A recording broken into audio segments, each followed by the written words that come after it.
Human history is littered with religious division, violent conflicts, and tremendous pain endured in the effort to defend or spread faith.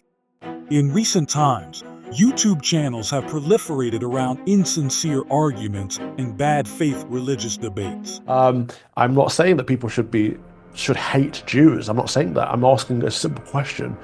Why do we put Judeo before Christian? Why do we put anything before Christian? I don't believe in putting anything before Christ. Yeah, Christians want to convert the world and not just the Jews, right? When you see in Texas people wearing t-shirts John 3:16, God so loved the world that he gave his only begotten son so that anyone who believes in him would not perish but have everlasting life. They really want to convert everyone. Crucifixion had been used by Jewish rulers as well as Roman ones. With a foot in both Jewish and Christian camps, but beholden to neither, Geza enlarged our knowledge of the world of Jesus more than anybody else in our time. I've dwelt on his career, the career of Geza Vermes, for one simple reason. None of it would have been possible in any Islamic country. At the moment, it's very clear to me the most toxic form that religion takes is the Islamic form. The horrible idea of wanting to end up with Sharia, state of religious law, and that the best means of getting there is jihad, holy war. Because there could be people who do bad things in each religion, but what he's saying is that this is actually, it's something that's taught in Islam. It's not taught in Islam. Where in Islam is it taught, let's kill the Ahl Kitab? It's not taught in Islam. Let's say somewhere in the Bible it does mention somebody named Muhammad or Ahmed. How do I know that what Ahmed brought is the Quran? We're going to discuss how Muhammad completely, and I mean completely, disqualifies himself as a true prophet based on his own claims in the Quran. To summarize the purpose of this channel, I want to make clear with 10 morally and logically problematic points why Islam shouldn't be accepted as an innocent religion and why no one should believe it. I think that we have an idea here that all of our religions are the same, that they're all equally wise, but we have to acknowledge that Islam has doctrines like jihad and martyrdom and death to apostates, which are central to the faith in the way that they aren't in other faiths. Many Muslims make the claim that the Qur'an is the written word of God, meanwhile the Bible is somehow corrupted and not the word of God. But once we read the Qur'an together, you're going to realize that this is no written word from God, but actually the written words of Lucifer himself. Rather than fostering understanding, they fuel division and hatred. As this type of content gains popularity, many people of the Abrahamic faiths become misinformed about their religious cousins and fail to recognize their shared virtues and common guidance. In this video, we will explore the core virtues shared by all believers of the Most High and how we are united by the same fundamental values. Mankind has been blessed with numerous messengers from God, each bringing guidance to help us draw closer to Him and become the best versions of ourselves.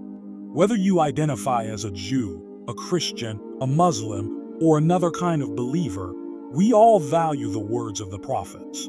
Muslims, in particular, believe that God's core message has remained consistent throughout time. But what exactly is this message? It can be summarized beautifully in a single verse from the Quran, chapter 2, verse 177. Righteousness, or goodness, is not in turning your faces in prayer towards the east or the west. Rather, the righteous, or the truly good, are those who believe in God, the last day, or day of judgment, the angels, the books, or scriptures, and the prophets. They are people who give away some of their wealth, however much they cherish it, to their relatives, to orphans, the needy, travelers, and beggars, and to liberate those in bondage or captives. Those who establish and keep up prayer and pay the prescribed alms, who keep pledges whenever they make them, who are steadfast and patient during times of misfortune, adversity, and danger or battle. These are the ones who are true in faith, and it is they who are aware and mindful of God. For Christians and Jews, corresponding guidance can be found throughout the Bible and Tanakh. Let's break down each point made in this verse and see its parallels across the scriptures. The Quran emphasizes belief in God as the foundation of righteousness. This is echoed in the Tanakh in Deuteronomy 6 verses 4-5. Hear, O Israel, The Lord is our God, the Lord alone, the Lord is one. You shall love the Lord your God with all your heart and with all your soul and with all your might. Similarly, in the New Testament, Matthew 4 verse 10 says, Then Jesus said to him, Away with you, Satan. For it is written, Worship the Lord your God and serve only him. Guidance about the day of judgment can be found in Ecclesiastes 12 verses 13 to 14 of the Tanakh. The end of the matter, when all has been heard. Revere or fear God, and observe or keep his commandments. For this applies to all mankind, that God will bring every deed into judgment, including every secret thing, whether good or bad. And in the New Testament, Matthew 12 verses 36 to 37 states, I tell you, on the day of judgment, you will have to give an account for every careless word you utter. For by your words you will be justified, and by your words you will be condemned. The Tanakh frequently mentions angels, such as in Psalm 91 verses 11 to 12. For he will order his angels to guard you wherever you go. They will carry you in their hands, lest you hurt your foot on a stone. In the New Testament, Luke 15 verse 10 highlights a reaction of angels. Just so, I tell you, there is joy in the presence of the angels of God over one sinner who repents. The Tanakh underscores the importance of believing in the prophets, as seen in Jeremiah 25 verse 4.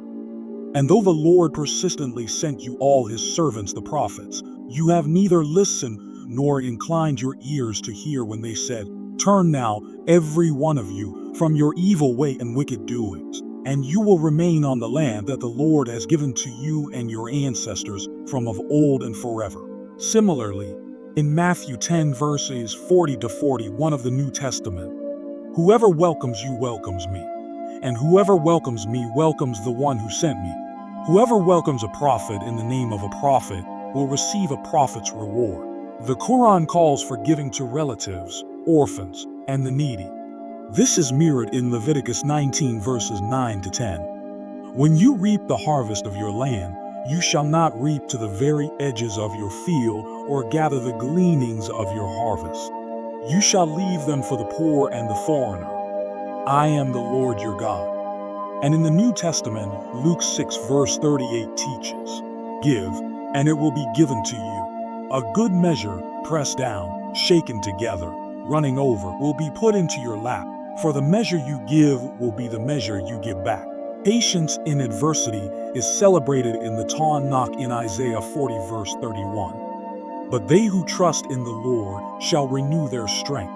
They shall run and not grow weary. They shall march and not grow faint. Similarly, in the New Testament, James 1 verses 2 to 4 states, My brothers and sisters, whenever you face various trials, consider it all joy, because you know that the testing of your faith produces endurance. And let endurance complete its work, so that you may be complete and whole, lacking in nothing. Through these verses, we see a divine thread connecting us all, a call to believe, to do good, and to treat one another with compassion and justice. Whether it is the Torah, the Gospel, or the Qur'an, the message remains clear. Our true purpose lies in serving God and uplifting humanity. Yes, we may pray in different ways and have unique traditions and customs, but let us remember, these differences are a test, not a cause for contention. As the Qur'an reminds us in chapter 5, verse 48, To each among you we have prescribed or ordained a code of law and a clear way of life. If God had willed, he would have made you one nation or community, but his will is to test you with what he has given each of you. So compete with one another in good deeds. To God you will all return. Then he will inform and make clear of the truth regarding your differences. So, believers, let us embrace this test. Let us strive to be righteous, not by the labels we carry, but by the actions we take. Let us compete, not in debate, but in doing good, showing kindness, and being walking examples of God's guidance on earth. The world is watching. What example will we leave behind for the next generation? The choice is ours.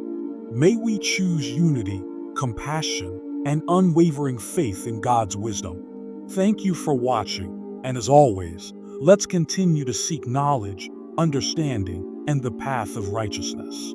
If this message resonated with you, like this video, share it with others, and subscribe for more content that nourishes the soul. Together, let us grow in understanding, compassion, and devotion to the one who created us all. Until next time, may peace, mercy, and blessings be upon you.